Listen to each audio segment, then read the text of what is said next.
My parents had me and pretty soon after they divorced. My parents' divorce was not amicable. I, 16F, don't know all the details obviously, but I know that bad blood exists on both sides. And if you want my suspicions, I think they divorced so badly because my dad wanted to set up his own business, but my mom didn't want that to happen right after me. My dad owns his own business, actually he owned two, and the first one he had to close up. The first one he started right after the divorce, which is why I suspect what I do. My dad also complained once or twice that mom never supported him. So there are issues between my parents. When I'm with my mom, you would never know it. She does not vent about dad, badmouth him, or try to hide the fact they were married and had me together. She has some photos of us before the divorce in our living room among the rest of the family photos. And while I have issues with my stepdad and he's not my favorite person ever, he has never complained or tried to erase the fact he married a woman who had a kid with someone else. He never got that part wrong despite our issues. But my dad's house is so very different. It got worse after he married my stepmom. I'm not supposed to mention my mom at all. They don't let me have anything there that my mom bought, even my favorite plushie that mom bought me as an infant.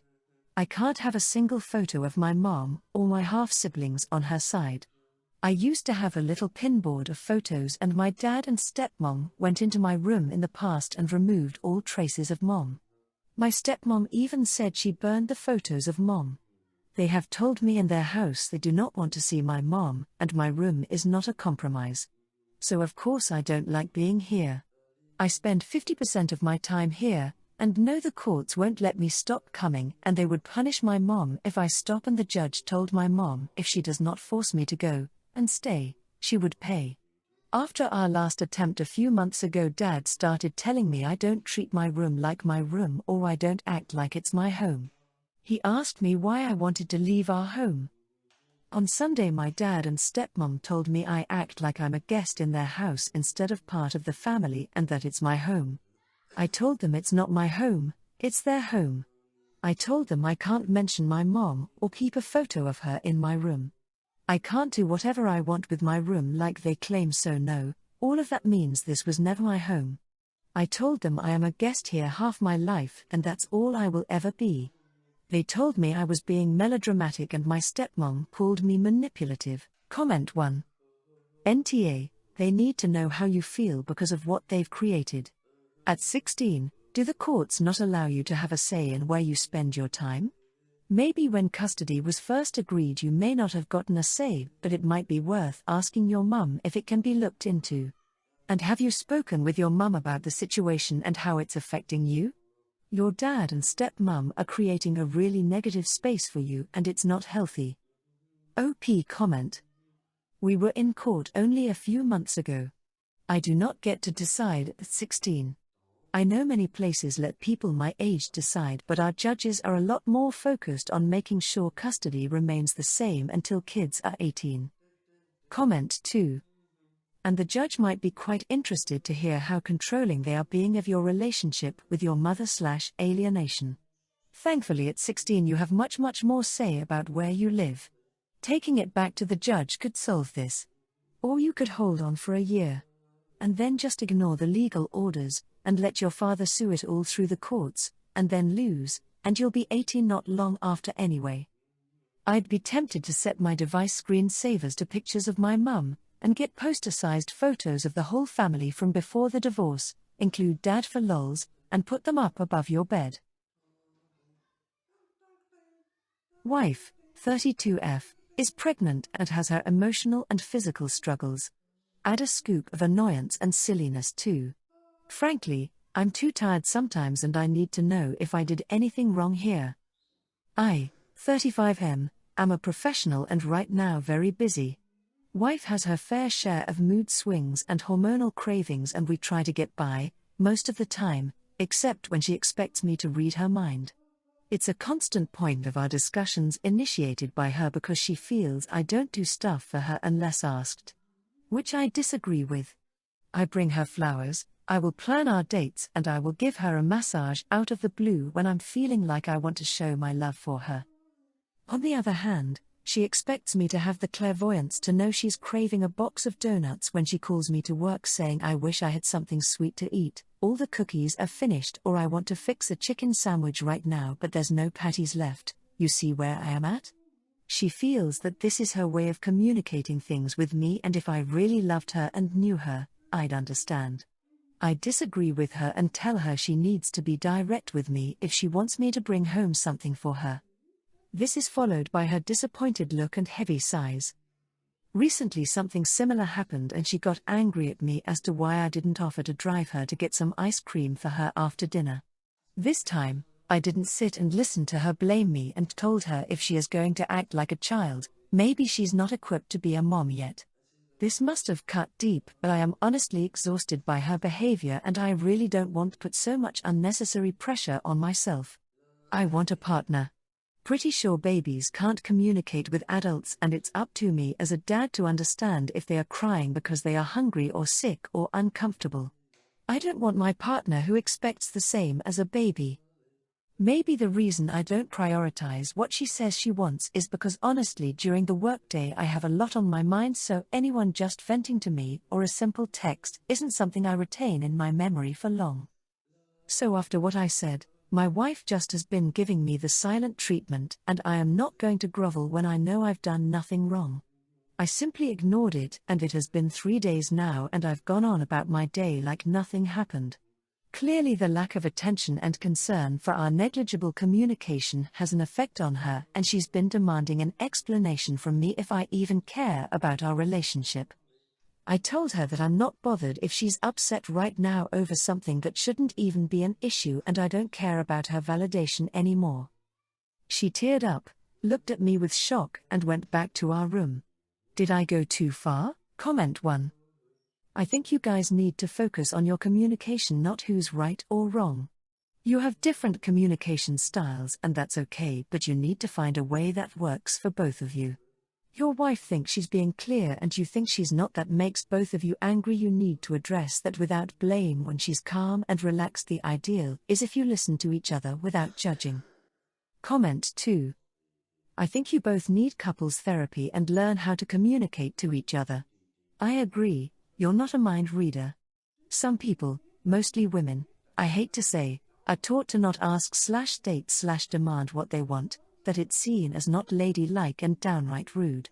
There seems to be a misunderstanding between you two on communicating your wants and needs. Comment 3. YTA. She has pregnancy brain. Your excuse is you're just tired of it. You knew what she wanted for the patties. It was an obvious thing.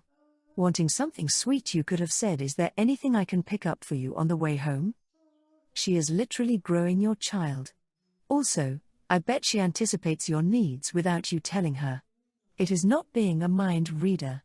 As a relationship matures, if you pay attention to each other, certain cues are second nature and doesn't need to be clearly stated. If you are not there yet, it is fine. You both need to work at it. You are tired because you are fighting with a hormonal pregnant woman and told her she isn't ready to be a mom. Just wow.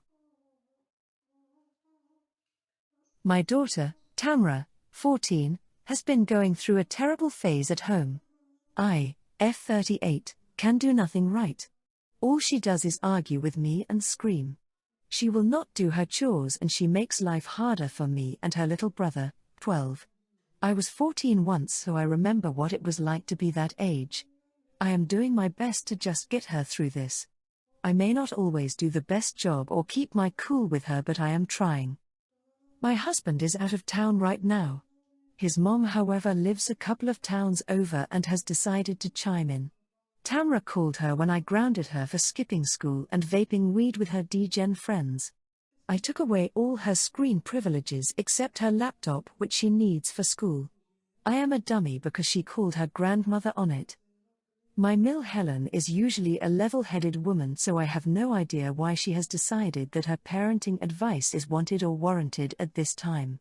She said that I am being cruel to her poor baby girl and that I should not be trying to control her like this. I said that I was punishing my daughter for unacceptable behavior and that how I reprimanded my child was not her problem. She countered with the fact that she raised 4 children, all boys by the way, that she did not have to punish this way. I know her youngest was out of the house before smartphones, so it is different. My daughter came into the room while I was talking to Helen and started screaming about what a terrible person I am and that she wants to move out as soon as she can. Helen said that none of her kids ever said that, so she must be a better mother.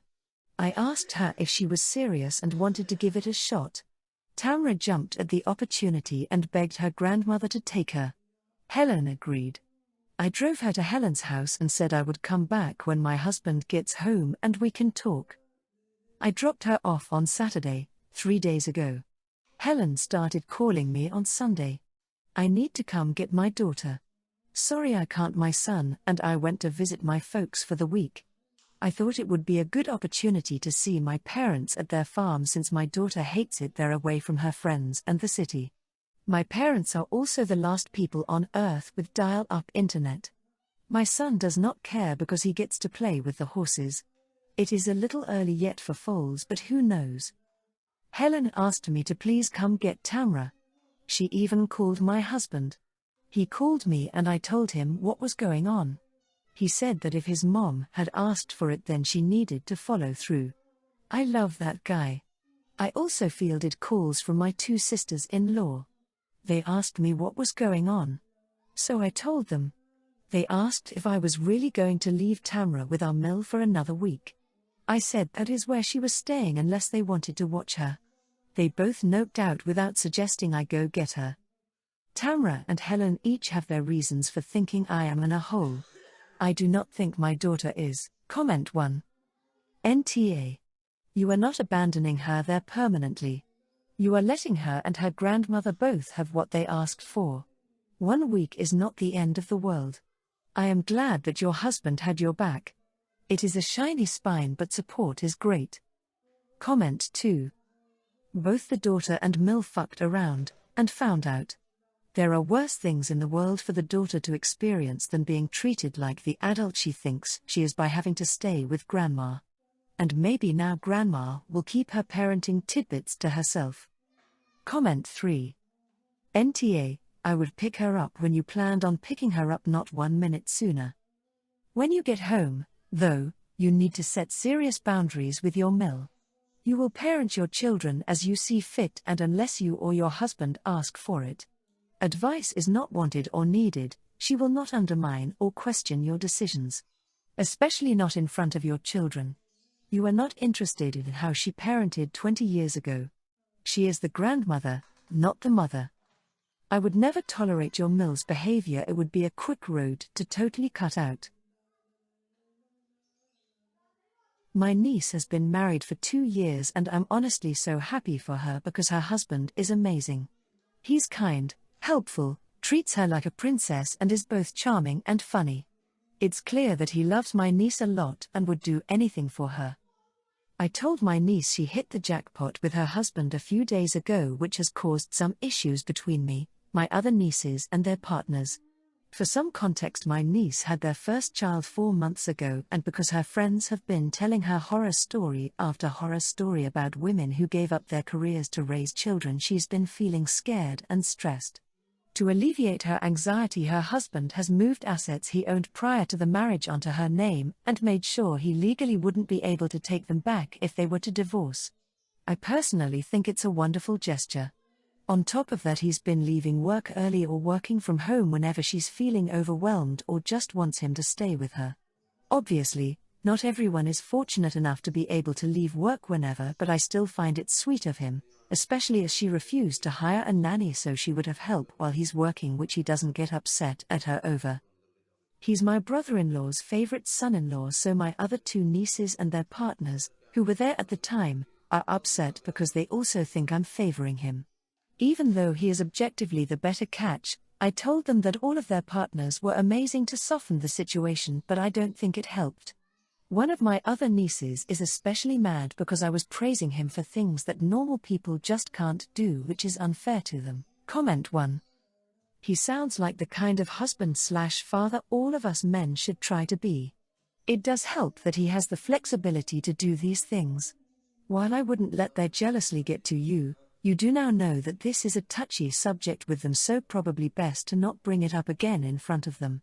Or do I mean that is totally up to you? NTA. Comment 2.